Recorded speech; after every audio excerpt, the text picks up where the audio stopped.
This yard, this plain, lumpy yard, cost us weeks of our lives, more sweat than I thought a person could produce at one point. I'm pretty sure it was going to cost me my sanity. We look out in this space and we see, well, nothing. Just a green rectangle that we had to mow every single weekend. But we had a dream of turning this boring patch of grass into a sheet of glass.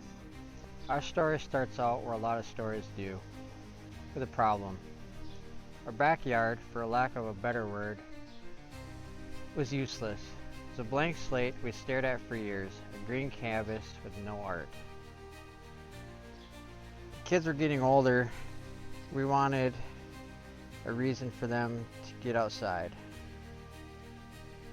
We needed a retreat from our busy lives. We tossed around a few ideas. A big patio, a garden, but the kids kept coming back to one thought: a pool. Not just any pool, a big one. After way too much research, we landed on a 22-foot round, 52-inch deep, above ground pool. Why above ground? Honestly, for a few reasons. Cost was a huge factor. An in-ground pool just wasn't in the budget. But also the flexibility, and let's be real, speed of installation. We wanted it this summer, not next summer. Every single guide and video and person that we talked to said the same thing, over and over. Make sure the ground is perfectly level. I'm here to tell you, they're not exaggerating. This is without a doubt the most physically demanding and mentally crucial part of the whole process. If you get this wrong, the whole project could be a failure. An incorrectly installed pool can actually collapse, and that was a nightmare we were determined to avoid.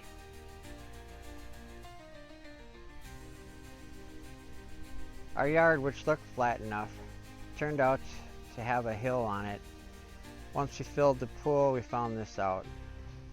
One of the biggest mistakes you can make is building up the low spots with sand. The sand will settle and your pool will become unlevel, which you could have catastrophic failure on your hands.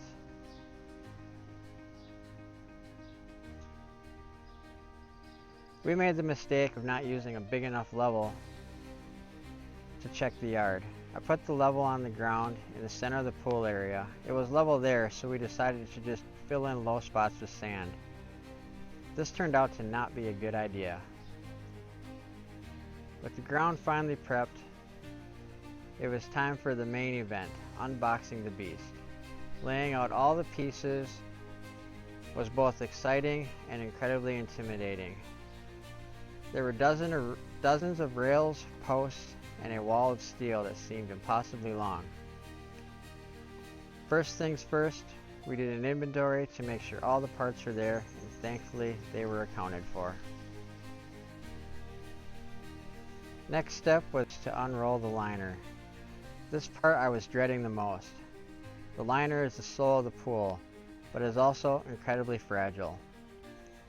It's a massive, unwieldy sheet of vinyl that has to be installed perfectly. One wrong move, one sharp object, the whole project is sunk. The first great tip we learned was to lay the liner out in the sun for about 30 minutes before trying to install it. This makes it softer and easier to unroll.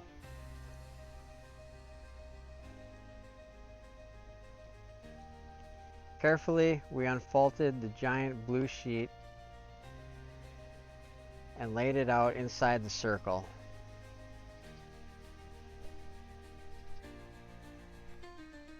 Next, we assembled the top rail into a perfect circle inside the liner. This part felt like a giant metal puzzle.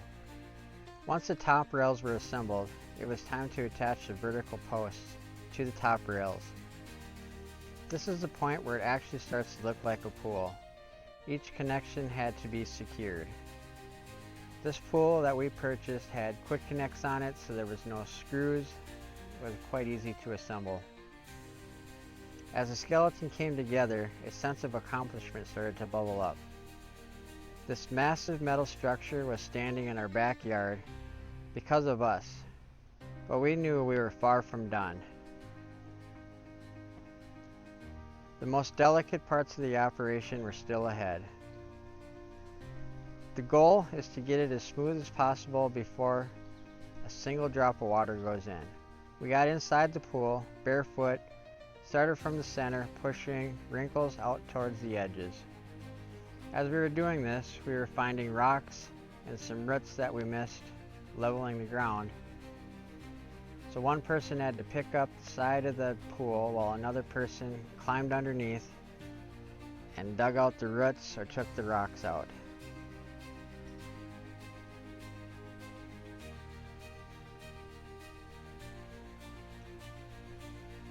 So after we got all these out that we could find, it wasn't perfect, but it was as close as we could get it.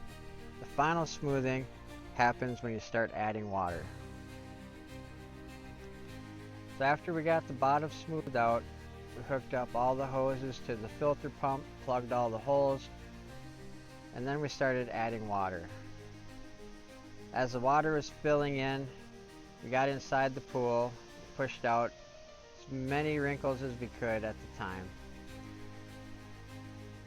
We kept the water filling slowly, inch by inch.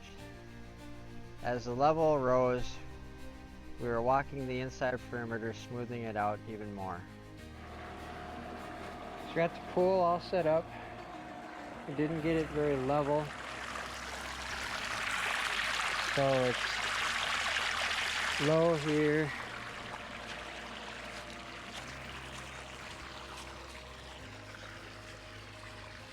And it's high over here. Not really much you can do about it now without draining the whole thing.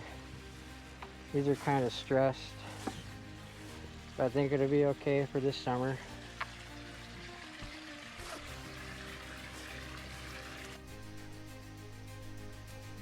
The next step was to shock the pool and get it ready to swim. So I added all the chemicals that needed to be added, and the water turned brown.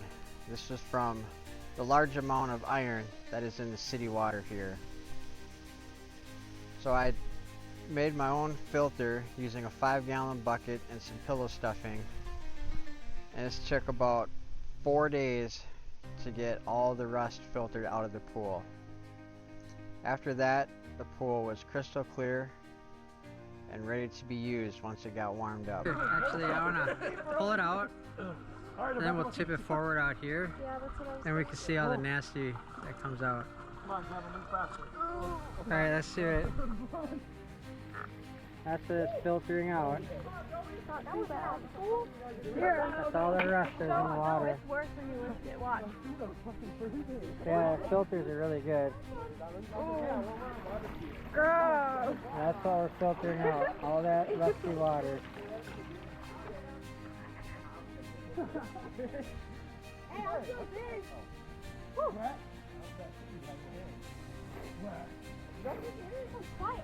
I don't know any better way to get the rust out. If you know a better way, let me know in the comments. The giant blue cylinder in the middle of the dirt path is not an Oasis. The pool was in, but now we had to build the world around it. This is the fun part of the glass part of grass to glass vision. Our goal was to blend indoors with the outdoors, creating a functional, comfortable space that felt like an extension of our home. The first and the biggest project was the patio. An above-ground pool can sometimes look a bit stark, but a patio instantly elevates the entire look and integrates it into the landscape. We chose some composite patio tiles that we got off of Amazon for its durability and low maintenance. It's another big project, from leveling the ground to laying the tiles. Each tile laid down brought the vision more and more into focus. The patio just wasn't for access, it was for living. It was creating the outdoor room that designers are talking about for 2025.